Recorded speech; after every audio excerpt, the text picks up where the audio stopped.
రోహిణిని తీసుకురావడానికి వెళ్ళిన మనోజ్ మరియు సత్యం. చింటూతో పాటు మనోజ్ సత్యానికి అడ్డంగా దొరికిపోయిన రోహిణి. అసలు ఇదంతా ఎలా జరగబోతుందో తెలుసుకోవాలనుకుంటే ఇప్పుడే మన ఛానల్ని సబ్స్క్రైబ్ చేసుకొని పక్కనే ఉన్న బెల్ ఐకాన్ని క్లిక్ చేయండి. బెల్ క్లిక్ చేశాక ఆల్ పైన క్లిక్ చేస్తే మా ఛానల్ నోటిఫికేషన్స్ మీ ఫోన్లోకి వస్తాయి. నీ వల్లే అది నాకు కోళ్ళైందని ప్రభావతి కామాక్షిని కొడుతూ ఉంటుంది. అప్పుడు కామాక్షి, నువ్వు బాగా గుర్తెచ్చుకోదినా ఎవరి వల్ల తనని కోళ్ళయిందో అది గుర్తెచ్చుకో, నువ్వే కదా తెచ్చుకున్నావు దాన్ని ఇంటికి అని చెప్పేసి అంటుంది కామాక్షి. అప్పుడు ప్రభావతి ఆలోచిస్తుంది, ఆహా అయితే రోహిణి ఇలా నేను బాగా డబ్బున్న దాన్ని, బాగా పలుకుబడి ఉన్నదాన్ని, మా నాన్న మలేషియా అందుకే నేను బాగా డబ్బున్న దాన్ని అని చెప్పేసి చెప్తే ప్రభావతి, మలేషియానా, అయితే నువ్వు నాకు కోడలి కింద నాకు ఓకే అని చెప్పేసి మనోజ్కిచ్చి పెళ్లి చేయడం గుర్తు తెచ్చుకుంటుంది.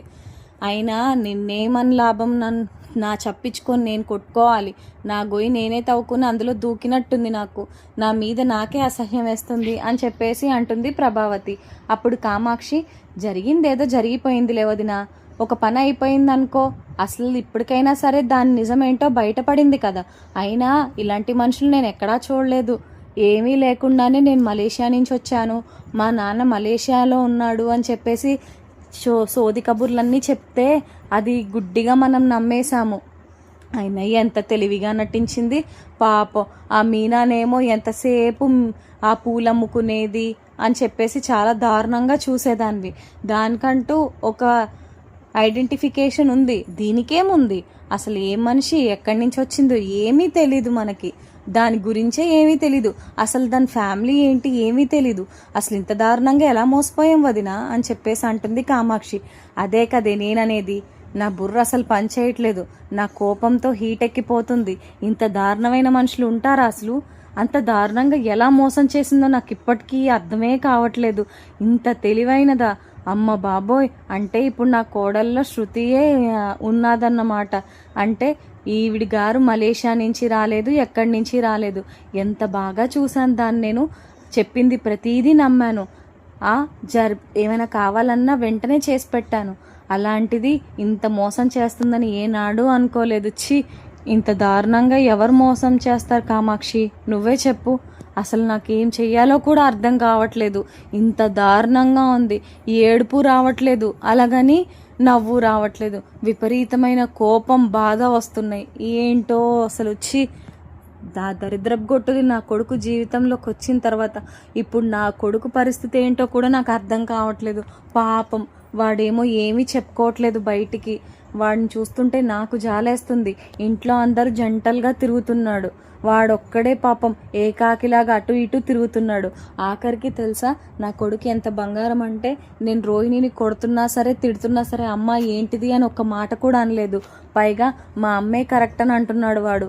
అంతకు మించి మంచి కొడుకు ఎవరుంటారు చెప్పు, నువ్వే చెప్పు కామాక్షి అని అనగానే అప్పుడు కామాక్షి, పోన్లే వదినా, ఏముంది, దాంతో విడాకులు ఇప్పించేసి మనోజ్కి మంచి పిల్లని చూద్దాం, అప్పుడు పెళ్లి చేస్తే ప్రశాంతంగా ఉంటాడు అని చెప్పేసి అంటుంది. ఇదంతా వినిన తర్వాత మళ్ళీ పెళ్ళి కూడానా, ఇంత జరిగిన తర్వాత కూడా నాకు ఇప్పుడు వేరే అమ్మాయిని ఎవరినైనా నమ్మాలంటే భయం వేస్తుంది. సర్లే ఆ పెళ్లి సంగతి ఏమో కానీ నాకు కొంచెం కాఫీ పట్రా, బుర్ర పని చేయట్లేదు అని చెప్పేసి అంటుంది ప్రభావతి. సరే వదిన, కాఫీ పెట్టి తీసుకొస్తానుండు, కొంచెం ప్రశాంతంగా కూర్చుందు కానీ అంటుంది. కామాక్షి అలా కాఫీ పెట్టడానికి వెళ్ళిన తర్వాత ప్రభావతి ఏమో మాణిక్యం చెప్పిన మాటలు వింటూ గుర్తు చేసుకుంటూ ఉంటుంది. పదే పదే ఇదే మాటలు గుర్తొచ్చేస్తున్నాయి, నా బుర్ర అసలు పనిచేయట్లేదు, ప్రశాంతత ఎప్పుడు దొరుకుతుందో ఏంటో నాకు అని చెప్పేసి అనుకుంటుంది ప్రభావతి. మరోవైపు విద్య చాలా ఆలోచిస్తూ ఉంటుంది, పాపం దీని జీవితం ఇలా అయిపోయింది, ఇదేమో ఇలా మాట్లాడుతుంది, అంతా బాగుంటుంది, సరే మనోజ్ని కూడా కొంగుని కట్టేసుకుంటానని ఏదేదో చెప్తుంది, మరి రేపొద్దున చింటూ గురించి తెలిస్తే అప్పుడు పరిస్థితి ఏంటి, ఇప్పుడైతే కనీసం ప్రాణాలతో అయినా సరే బయటికి వదిలేరు, తర్వాత అయితే మొత్తానికి చంపి పూడ్చి చేసి ఎక్కడైనా పడేస్తారేమో, ఏం చెప్పాలి దీనికి, నాకేం అర్థం కావట్లేదు, దేవుడా నువ్వే ఏదో ఒకటి చేయి తండ్రి, ఇది ఎప్పుడు ఇలాగే మాట్లాడుతుంది, కొంచెం కూడా భయం ఉండదు, ఏం చెప్పాలో ఏంటో కూడా అర్థం కావట్లేదు దీనికి అని లోపలే ఆలోచించుకుంటూ ఉంటుంది. అప్పుడు రోహిణి, ఏంటే ఏదో మాట్లాడుకుంటున్నావు ఏంటి అంటే, వద్దులే మళ్ళీ నీ గనక చెప్పానంటే నా పీక పిసికేసి నన్ను ఇక్కడే చంపేస్తావు, ఎందుకు వచ్చింది, మాట్లాడకపోవడమే మంచిదేమో అంటే, చెప్తావా లేదా విద్య అని అడుగుతుంది రోహిణి. అదేం లేదే, అంటే నువ్వు అంటున్నావు కదా మనోజ్ని నా కొంగుని కట్టేసుకుంటాను, వాళ్ళ అమ్మ మాట వినకుండా చేస్తాను అని అంటున్నావు. రేపొద్దున్న సరే అలాగే కొంగుని కట్టేసుకున్నావు సరే, ఒకవేళ అలా జరిగిన తర్వాత చింటూ గురించి మనోజ్కి తెలిస్తే ఈసారి నిన్ను ప్రాణాలతో వదిలేశారు, తర్వాత నిన్ను ఏమైనా చంపి పూడ్చేస్తారా చేస్తారా ఎక్కడైనా అంటే నిన్ను అని చెప్పేసి చేయలేపుతుంది ఆ రోహిణి. అప్పుడు విద్య కదా, అందుకనే నీకు చెప్పనని చెప్పాను, నాకు ఇలాగే వస్తాయి థాట్స్, ఇప్పటికైనా నిజం చెప్తావు అనుకుంటే దొరికిపోయావు. మళ్ళీ మనోజ్తో మంచిగా మాట్లాడి మళ్ళీ మనోజ్తో మాట్లాడుతూ మంచిగా ఉన్నప్పుడు చింటూ గురించి తెలిసిందనుకో, మనోజే నేను చంపేస్తాడేమో అని భయమేస్తుంది నాకు. ఈ విషయం గురించి ఒకవేళ నువ్వు గనక మనోజ్కి దగ్గర అయితే మాత్రం చింటూ గురించి కూడా వెంటనే చెప్పే రోహిణి, నా మాట విను, మళ్ళీ వాళ్ళు నిజం తెలుసుకున్నారంటే మామూలుగా ఉండదు అని చెప్పేసి అంటుంది. అప్పుడు నాకేం చేయాలో ఏం చేయకూడదు అన్నీ తెలుసు, నువ్వు నాకేమీ చెప్పక్కర్లేదు, నేనేమీ చిన్నపిల్లని కాదు అని చెప్పేసి అంటుంది రోహిణి. నీకెవడు చెప్తాడే బాబు, సరే వంట చేశాను తిందాం పద అంటే, సరేనే పద బాగా ఆకలేస్తుంది అని అంటుంది రోహిణి. అప్పుడు అంటుంది విద్య, అసలు దీనికి ఏ బాధ ఉండదేంటో, ఆకలి లేదు, నాకు చాలా నీరసంగా ఉంది, నాకు చాలా ఏడుపు వస్తుందేమో అనుకున్నాను, అసలు దీనికి ఫీలింగ్సే లేవు, అసలు వీళ్ళ అమ్మగారు అయితే ఎంత నెమ్మదిగా ఉంటుందో, నాకు తెలిసి దీనికి వీళ్ళ డాడీయే వచ్చారేమో పోలికలంతా, బాబోయ్ నాకెందుకు, సరే పద అని చెప్పేసి ఇద్దరు కలిసి వెళ్ళి భోంచేస్తూ ఉంటారు. ఒకవైపు మీనా బాలు మాట్లాడుకుంటూ ఉంటారు. ఏమండి, మన వల్లే వాళ్ళు విడిపోయారేమో అనిపిస్తుంది, అనవసరంగా చెప్పామంటారా అని చెప్పేసి అంటుంది.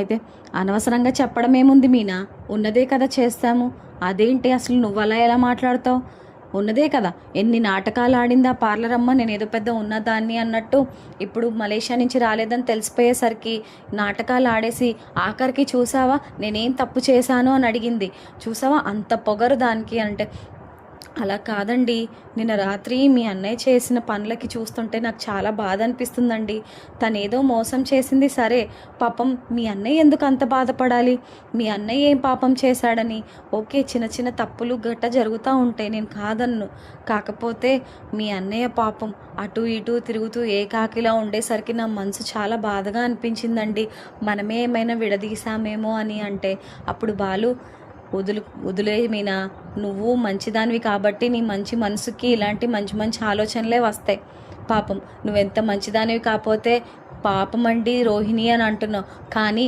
ఆవిడ గారు చేసిన పనులు అన్నీ కాదు, నేను మలేషియా అమ్మాయిని, నేను మలేషియాలో పుట్టాను, నేను గోల్డెన్ స్పూన్తో పెరిగాను అని ఎన్ని నాటకాలు ఆడింది మా అమ్మ దగ్గర, దెబ్బకు మా అమ్మ దెయ్యాన్ని వదిలించేసింది దానికి, మన ఇంటి వైపు కూడా కన్నెత్తి చూడదు, అయినా బుద్ధి లేదా దానికి అన్నన్ని అబద్ధాలు ఆడడానికి, అయినా అదొకరితే ఉందో వెనకాల ఇంకెవరైనా ఉన్నారో, ఇంకెన్ని ట్విస్టులు ఉంటాయో మనకేం తెలుసు అంటాడు బాలు. అప్పుడు మీనా అంటే ఇంకా ఏమైనా దాచి ఉంచుందంటారా అంటే, అప్పుడు బాలు అంటాడు, ఆ మాత్రం అర్థం కావట్లేదా నీకు, దాని సంగతి నాకు బాగా తెలుసు, అది మామూలు కిలాడీ ఏం కాదు, అది చాలా కిలాడీ లేడీ, నీకేం తెలుసు ఆ పార్లర్ గురించని, మా అమ్మ చేతే డబ్బులు షాప్ పెట్టించారు, అంత దారుణమైన మనుషులు, పైగా ఆ రోహిణి మాట విని మా పిచ్చి మొహమ్మోడు దాని వెనకాలే తోకలా తిరిగి అదేం చేస్తే అది ఓకే సరే అంటూ తోక ఊపుతూ ఉండేవాడు, ఇప్పుడు అది ఏంటో తెలిసిన తర్వాత తోక ముడిచేసి పిచ్చోళ్ళ తిరుగుతున్నాడు, ఇందులో తప్పేమీ లేదు, వాడి బాగోగులు మనం చూసుకుందాం, మంచి అమ్మాయిని చూసి పెళ్లి చేద్దాం, ముందు వీళ్ళిద్దరికీ డివోర్స్ ఇప్పించేసి, ఆ మాత్రం బుర్రలేదా నీకు, అసలు ఏ మనిషి అసలు అని చెప్పేసి అనుకుంటూ ఉంటాడు రోహిణిని. అయితే ఎవరినండి అంతలా అంటున్నారు అంటే, ఎవరిని ఆ పార్లర్ అమ్మనే, నీలాంటి మంచి మనిషి ఉన్న ఇంట్లో అలాంటి దెయ్యం వచ్చింది చూడు, అదే కదా, పైగా పెద్ద కోళ్ళన్న డాబు కొట్టేది, ఇప్పుడు చూడు మొత్తం దిగిపోయిందిగా కిందకి, ఒకేసారి ఆకాశంలోంచి పాతాళానికి పడిపోయినట్టు పడిపోయింది, పైగా పైకి లెగిసి దెబ్బలన్నీ తట్టుకొని నిలబడగలిగితే గ్రేటే, లేదు అలాగే పడిపోయిందంటే మాత్రం చూద్దాం, పైగా ఎటు వెళ్ళిందంటావు ఆ పార్లర్ అమ్మ, తనకి ఇక్కడ ఎవరూ లేరు కదా, ఏం చేస్తూ ఉంటుందంటావు అని చెప్పేసి అంటాడు బాలు. అప్పుడు మీనా, ఏముందండి నాకు తెలిసినంత వరకు తనకి విద్య తెలుసు, అంతకు మించి నాకు తన గురించి అంత పెద్ద ఏమీ తెలియదండి అని చెప్పేసి అంటూ మాట్లాడుతూ ఉంటే ఈలోపు సత్యం కిందకి వస్తాడు. వచ్చి, ఒరేయ్ బాలు, మీ ఇద్దరితో ఒక విషయం మాట్లాడాలరా నేను అంటాడు. ఏంటి నాన్న అది? ఏ రోహిణి విషయమా అని అడుగుతాడు. అదేరా, పాపం మనోజ్ చాలా బాధపడుతున్నాడు, కానీ వాడు పైకి చెప్పుకోవట్లేదు. వాడు లోపలే కుమిలిపోతున్నాడు. పైగా మన ఇంటి పరువు బజారున పడ్డం కూడా నాకు అస్సలు ఇష్టం లేదురా అని అంటాడు సత్యం. అప్పుడు బాలు అంటాడు, ఏ నాన్న ఏమైంది అని చెప్పేసి అంటే, ఏం లేదురా, రోహిణిని మన ఇంటికే తీసుకొచ్చేద్దాం అనుకుంటున్నాను నేను. ఎందుకంటే ఆ మనోజ్ని చూడలేకపోతున్నాను రా. మీ అమ్మ ఏమో చాలా కోపంగా ఉంది, నేనేం చెప్తున్నా ఏమీ వినట్లేదు. కనీసం మీరైనా నా మాట విని నాకు కొంచెం సహాయం చేయండి రా అని అంటాడు. అప్పుడు బాలు, ఏం సహాయం నాన్న? నేను ఇంకా ఆవిడ గారితో ఈయన గారికి విడాకులు ఇప్పించి ఇంకో మంచి అమ్మాయిని చూసి పెళ్లి చేద్దాం అనుకుంటున్నాను అని చెప్పేసి అంటే, నోరు మూయి బాలు, అలా చిన్న చిన్న వాటికే విడాకుల దాకా వెళ్తావేంటి? ఆ పిల్ల చేసిందల్లా నేను పెద్దింటి నుంచి వచ్చాను, గొప్పింటి నుంచి వచ్చానని అబద్ధం ఆడింది అంతే కదా. అంత చిన్న తప్పుకి సరే ఏమైంది ఇప్పుడు? పెద్దింటి నుంచి వచ్చిన ఏనాడు కూడా మనల్ని దారుణంగా అయితే ఎప్పుడూ మాట్లాడలేదు కదరా, మంచిగానే ఉంది కదా. ఆ అమ్మాయిని అలా ఇష్టం వచ్చినట్టు కొట్టేసి ఇంట్లోంచి పంపించడం నాకు ఏమాత్రం నచ్చలేదురా. పైగా వీధిలో వాళ్ళందరి దగ్గర మన పరువు పోతుంది. ఇదే విషయం ప్రభావతితో అంటే నాకేం సంబంధం లేదు, దాని ముఖం కూడా నేను చూడను అంటుందిరా. ఏం చేయాలో నాకేం అర్థం కావట్లేదు. మీకు ఏమైనా ఆలోచన వస్తే చెప్పండి, అదే మీరు నాకే చేసే సహాయం అని అంటాడు సత్యం బాలుతో. అప్పుడు బాలు, నాన్న మీరేమీ బాధపడకండి, సరే వేరే అమ్మాయిని వద్దులే మనోజ్ గారికి, ఆ పార్లర్ అమ్మనే తీసుకొద్దాంలే, కానీ దానికైనా కొంచెం బాధ ఉండాలి కదా నాన్న. ఇన్ని అబద్ధాలు ఆడాను, ఇన్ని చేష్టలు చేశాను, ఇలా తక్కువ చేసి మాట్లాడాను వీళ్ళందరినీ అని కాస్తో కూస్తో బాధ ఉండాలి కదా. మీరు అసలు ఆ ముఖంలో ఏమైనా బాధను చూసారా? అంతా తెలిసిపోయిన తర్వాత కూడా నేను చేసిన తప్పేంటి అని అడిగింది, అది కూడా ఆలోచించాలి కదా నాన్న అని చెప్పేసి అంటాడు బాలు. అప్పుడు మనోజ్ పైనుంచి కింద దిగుతాడు. నేను కూడా అదేరా చెప్పాను, అయినా సరే నాన్నేంటో మాట వినట్లేదు అనగానే అప్పుడు సత్యం, ఒరేయ్ మీరు నా మాట వింటారా లేదా? ఆపుతారా ఇంకా? రే మనోజ్, నువ్వు నాతో పద, మన ఇద్దరం వెళ్ళి రోహిణిని ఇంటికి తీసుకొద్దాం అని అనగానే బాలు మీనా ఇద్దరు అలా షాక్ అయిపోతారు. ఏంటి నాన్న ఇప్పుడు ఎక్కడికి వెళ్ళని తీసుకొస్తారు? ఏం ఆలోచించి తీసుకొస్తారు? అసలు ఆ పార్లరం ఎక్కడికి వెళ్ళిందా అని మేము ఆలోచిస్తున్నాం, మీ ఇద్దరేమో వెళ్తాము తీసుకొస్తాము అని అంటున్నారు, ఎక్కడికైనా వెళ్ళిపోతారు అని చెప్పేసి అంటే అప్పుడు మనోజ్, తను ఎక్కడ ఉంటుందో నాకు తెలుసులే అని చెప్పేసి అంటాడు. ఎరా, నువ్వు ఇప్పుడు నీ బాజీ భార్యను తీసుకొద్దాం అనుకుంటున్నావా అని అడిగితే, మా ఇద్దరికి ఇంకా విడాకులు అవ్వలేదు కదరా అని అంటాడు మనోజ్. అప్పుడు భార్య మీద ప్రేమ మామూలుగా పొంగుకు రావట్లేదు నీకు, వెళ్ళు తెచ్చుకో పార్లరమని, అమ్మ ఇంకో 2 సార్లు చీపిరి కొట్టేస్తుంది మీ ఆవిడ్ని అని చెప్పేసి అంటాడు. ఒరే బాలు, చెప్పేది నీకే, నీ పెళ్ళంతో నువ్వు బాగానే ఉన్నావు, వాడి పెళ్ళాన్ని తీసుకురావద్దా? ఇలా అంటున్నాను తప్పుగా అనుకోకమ్మా మీనా, ఎవరి భార్య వాళ్ళకు ఉంటేనే సంతోషంగా ఉంటుంది. అందరూ జంటల్లా తిరిగి వాడొక్కడే ఏకాకిలా తిరుగుతుంటే నాకు బాధ అనిపిస్తుందమ్మా, అందుకే ఆ మాట అన్నాను అని అంటాడు సత్యం. అప్పుడు మీనా, ఇదే మాట నేను ఈయనతో అన్నానండి, ఏకాకిలాగా తను ఒక్కదే అయిపోయాడు, అసలు ఏం ఆలోచిస్తున్నాడో ఏంటో నాకేం అర్థం కావట్లేదండి అని నేను కూడా ఇదే అన్నాను మావయ్య. ఏం పర్వాలేదు, మీరు తీసుకున్న డెసిషన్ మంచిదే, కాకపోతే మమ్మల్ని రమ్మంటారా అని చెప్పేసి అడుగుతుంది మీనా. అప్పుడు సత్యం, అస్సలు వద్దమ్మా, ఏమీ వద్దు, మీ పనులు మీరు చూసుకోండి, మీకంటూ బోల్డ్ పనులు ఉంటాయి, నేను మనోజ్ వెళ్ళి రోహిణిని తీసుకొస్తాము అని చెప్పేసి అంటారు. అయితే మనోజ్ అలాగే సత్యం ఇద్దరు కూడా బయటికి వెళ్తారు. బయటికి వెళ్ళిన తర్వాత సత్యం అడుగుతాడు, ఏరా మనోజ్, నీ భార్య ఎక్కడుందంటావు, ఎవరింటికి వెళ్ళిందంటావు, తన గురించి మనకేమీ తెలియదు కదా, ఎక్కడని వెతకాలంటావు అని చెప్పేసి అడుగుతాడు మనోజ్ని సత్యం. అప్పుడు మనోజ్, ఇంకెక్కడికి వెళ్తుంది నాన్న, ఆ విద్య వాళ్ళ ఇంటికే వెళ్తుంది, ఎందుకంటే తనకున్న ఏకైక ఫ్రెండ్ ఆ విద్య మాత్రమే, నాకు తెలిసినంత వరకు తను అక్కడికే వెళ్తుంది అని చెప్పేసి అంటాడు. సరే అయితే పద మనం వెళ్దాం విద్య వాళ్ళ ఇంటికి, నీకు తెలుసు కదా విద్య వాళ్ళ ఇల్లు అని చెప్పేసి అంటాడు. అయితే మనోజ్, తెలుసు నాన్న, ఎందుకు తెలీదు, ఇద్దరం కలిసి వెళ్దామా అని అడుగుతాడు. పదరా మన ఇద్దరం వెళ్దాం అని చెప్పేసి ఇద్దరు కారు వేసుకొని విద్యా వాళ్ళ ఇంటికి బయలుదేరతారు. మరోవైపు సండే కావడంతో చింటూ, మనం విద్య ఆంటీ వాళ్ళ ఇంటికి వెళ్దాం అమ్మమ్మ, ప్లీజ్ అమ్మమ్మ అని చెప్పేసి అడుగుతూ ఉంటాడు. అయితే సుగుణమ్మ, సరేనా బాబు, ఇంట్లో ఉండి ఉండి నీకు కూడా ఏమీ తోచట్లేదు, విద్య ఆంటీతో ఆడుకుంటే నువ్వు కూడా చక్కగా ఇద్దరు మంచిగా మంచిగా ఆడుకుంటారు. నాకు కూడా విద్యాని చూడాలని ఎప్పటి నుంచో అనిపిస్తుంది. సరే విద్య ఆంటీ వాళ్ళ ఇంటికి వెళ్దాము, నువ్వు రెడీ అవ్వు అని చెప్పేసి అంటుంది. థ్యాంక్ యూ అమ్మమ్మ అని చెప్పేసి చింటూ కూడా రెడీ అయిపోయి వచ్చేస్తాడు. అయితే సుగుణమ్మ క్యారేజ్ పట్టుకొని విద్య ఇంటికి బయలుదేరుతుంది చింటూని తీసుకొని.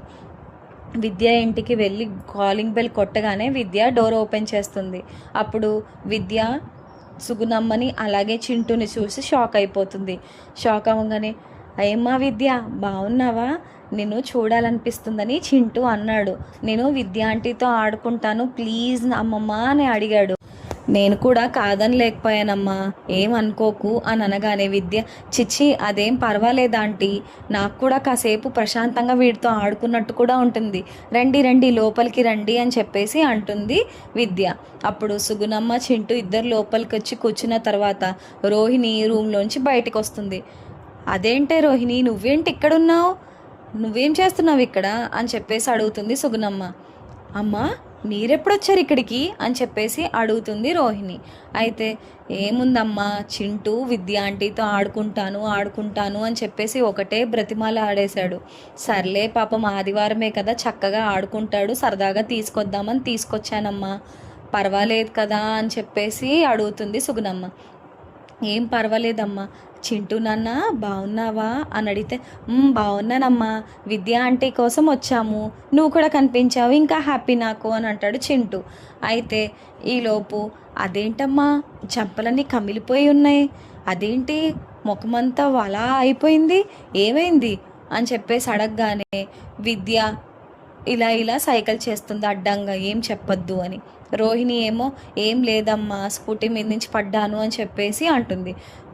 నా దగ్గర అబద్ధాలు ఆడడం కూడా మొదలు పెట్టావమ్మా నువ్వు, ఆ దెబ్బలు చూస్తుంటే ఏదో జరిగిందనే అనిపిస్తుంది, ఏమైంది చెప్పు అని చెప్పేసి అంటుంది సుగుణమ్మ. అప్పుడు రోహిణి, ఏం లేదమ్మా చింటూ, నువ్వు విద్య ఆంటీతో ఆడుకో అని చెప్పేసి అంటుంది. అప్పుడు విద్య రూమ్లోకి తీసుకువెళ్ళి చింటూకి బొమ్మలు పెట్టేసి తను కూడా వచ్చి వీళ్ళ దగ్గర కూర్చుంటుంది. నేను ఇప్పుడే వస్తాను చింటూ, నీ కోసం స్నాక్స్ ప్రిపేర్ చేసి తీసుకొస్తాను అని చెప్పేసి. చింటూ ఏమో లోపల టీవీ చూస్తూ ఉంటాడు. బయట సుగుణమ్మ, విద్య అలాగే రోహిణి ముగ్గురు కూడా మాట్లాడుకుంటూ ఉంటారు. రోహిణి తనకి జరిగిందంతా సుగుణమ్మతో చెప్పి, అయ్యయ్యో చింటూ గురించి కూడా నాకు బాధగా ఉందమ్మా అని మాట్లాడుకుంటూ ఉంటారు. ఈలోపు మనోజ్ అలాగే సత్యం ఇద్దరు కూడా విద్య వాళ్ళ ఇంటికి చేరుకుంటారు. బయట చప్పులు చూస్తారు. ఏంటి విద్య వాళ్ళ ఇంట్లో ఎంతమంది ఉంటారా అని చెప్పేసి అడుగుతాడు సత్యం. అయితే మనోజ్, ఎవ్వరూ ఉండరు, తను ఒకరితే ఉంటుంది, చెప్పాను కదా రోహిణి ఇక్కడే ఉంటుందని, నాకు తెలుసు దీని దగ్గరికే వస్తుందని అని చెప్పేసి అంటాడు మనోజ్. అయితే లోపల మాటలు వినిపించడంతో కిటికీ దగ్గర నుంచి చూసేసరికి రోహిణి, సుగుణమ్మ అలాగే విద్య ముగ్గురు మాట్లాడుకుంటూ ఉంటారు. అయితే ఏంటి ఈవిడిక్కడుందేంటి అని చెప్పేసి అనుకుంటాడు మనోజ్. నాన్న నాకు మీకు ఈవిడ తెలుసు కదా, గుర్తుందా అని చెప్పేసి ఇలా సత్యంని కూడా చేపట్టుకొని కిటికీ దగ్గరికి తీసుకొస్తాడు మనోజ్. అయితే సుగుణమ్మ, నా కూతుర్ని ఇంతలా కొట్టిందా ఆవిడ, అయినా ఇంత బాధ ఎలా భరించావే నువ్వు, ఉన్నది ఉన్నప్పుడే చెప్పేయచ్చు కదా, నేను చెప్పానా ఏదో రోజు నీకు ప్రాణం మీద ముప్పు వస్తుందని, ఎందుకని ఇలాగ కొట్టించుకుంటావు, చూడు నా బిడ్డకి ఎంతలా కమిలిపోయిందో, ఒక అమ్మగా నేను ఎంత బాధపడుతున్నాను నీకేమైనా అర్థమవుతుందా అని చెప్పేసి అంటుంది సుగుణమ్మ. ఏంటి సుగుణమ్మ ఈవిడ అమ్మ, రోహిణికి అమ్మ అవుతుందా అని చెప్పేసి మనోజ్ అంటాడు. అప్పుడు సత్యం, అదేంటి ఈవిడ రోహిణికి అమ్మ, మరి ఏనాడు మనకి చెప్పలేదేంటి రోహిణి అని చెప్పేసి అంటాడు సత్యం. అప్పుడు లోపల నుంచి చింటూ, అమ్మ నాకు టీవీ ఆగిపోయిందమ్మా, విద్య ఆంటీ టీవీ ఆగిపోయింది అని చెప్పేసి అంటాడు. అదేంటి రోహిణిని ఈ పిల్లోడు అమ్మ అని పిలుస్తున్నాడేంటి, ఈ పిల్లవాడు అగో ఆవిడతోనే ఇద్దరూ కలిసి స్కూల్కి వస్తారు కదా నాన్న, మీకు తెలుసు కదా అని చెప్పేసి అంటాడు మనోజ్. అవునరా, ఏం జరుగుతుంది అసలు నాకు అర్థం కావట్లేదు, రోహిణిని అమ్మ అంటున్నాడు, విద్య ఆంటీ అని పిలుస్తున్నాడు, అలాగే వాళ్ళ అమ్మమ్మ అంటాడు అక్కడ కూర్చున్న పెద్దావిడిని, అంటే రోహిణి వాళ్ళ నా అమ్మని, అంటే ఆ బాబు ఎవరంటావు, రోహిణి కొడుకా ఏంటి అని చెప్పేసి అనగానే మనోజ్ షాక్ అయిపోతాడు. అంటే రోహిణికి కొడుకు కూడా ఉన్నాడంటావా నాన్న, నిజమేనా నాన్న, ఇదంతా నిజమే అంటావా? రోహిణికి పెళ్ళి ఏమైనా అయిందంటావా అని చెప్పేసి అంటాడు మనోజ్. ఏమోరా, నాకు చూస్తుంటే ఏదో తేడాగానే ఉంది. ఆ పిల్లవాడు రోహిణిని వచ్చి అమ్మ అనడం, అదే వాళ్ళ అమ్మమ్మ దగ్గర ఆడుకోవడం, విద్యతో అంత చనువుగా ఉండడం, ఇవన్నీ చూస్తుంటే నాకు ఇదంతా ఏదో తేడాగానే ఉందిరా, ఏదో జరుగుతుందనిపిస్తుంది అని చెప్పేసి అంటాడు సత్యం. మరి ఈ డోర్ కొడదామంటావా అని చెప్పేసి అడుగుతాడు మనోజ్. అప్పుడు సత్యం, డోర్ కొట్టేసి పిలిస్తే వాళ్ళు ఏం చేస్తారో ఏంటో, ఏం మాట్లాడుకుంటారో ఏంటో మనకేం తెలీదు కదా, కాబట్టి కాసేపు ఇక్కడే ఉందాం, ఒకవేళ ఆ బాబు గురించి మనకి ఏమైనా తెలుస్తుందేమో అని చెప్పేసి అంటాడు సత్యం. అప్పుడు మనోజ్, సరే నాన్న అని చెప్పేసి ఇద్దరం అక్కడే బయట కూర్చొని వింటూ ఉంటారు.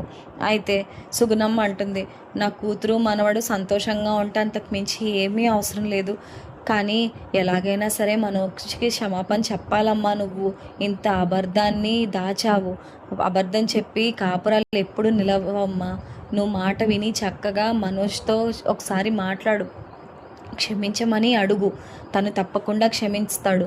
ఆ అబ్బాయి మనసు చాలా మంచిది, వాళ్ళ నాన్నగారు కానీ అమ్మగారు కానీ మిగతా మనుషులు కూడా చాలా మంచి మనుషులు. నువ్వు అబద్ధం ఆడి చాలా పెద్ద తప్పు చేసావమ్మ రోహిణి అని అనగానే, నువ్వు ఆపమ్మా, ఇంకా ఎంతసేపు ఇదొక మాట చెప్తావు, ఈ చింటుగాడు కూడా ఎప్పుడు బాగానే ఉంటాడు, నేను కాదన్ను, వీడిని కాదు, నువ్వు మాత్రం బాగా చూసుకోవాలి, వీడు నా కొడుకని కనుక ఏమైనా తెలిసిందంటే ఇంకేమైనా ఉందా, నా ప్రాణం తోడేస్తారు, అందుకే ముందు మనోజ్ని ప్రేమగా మాట్లాడుకొని ఆ తర్వాత మిగతా విషయాలు చెప్తాను నేను అనగానే, మనోజ్ సత్యం ఇద్దరు గుండెల దగ్గర చెయ్యేసుకొని, మళ్ళీ అబద్ధమా, ఇంతకంటే డబల్ మోసమా, ఛీ అని చెప్పేసి ఈ మనిషిని ఏమనాలి అని చెప్పేసి డోర్ గట్టిగా కొడతాడు మనోజ్.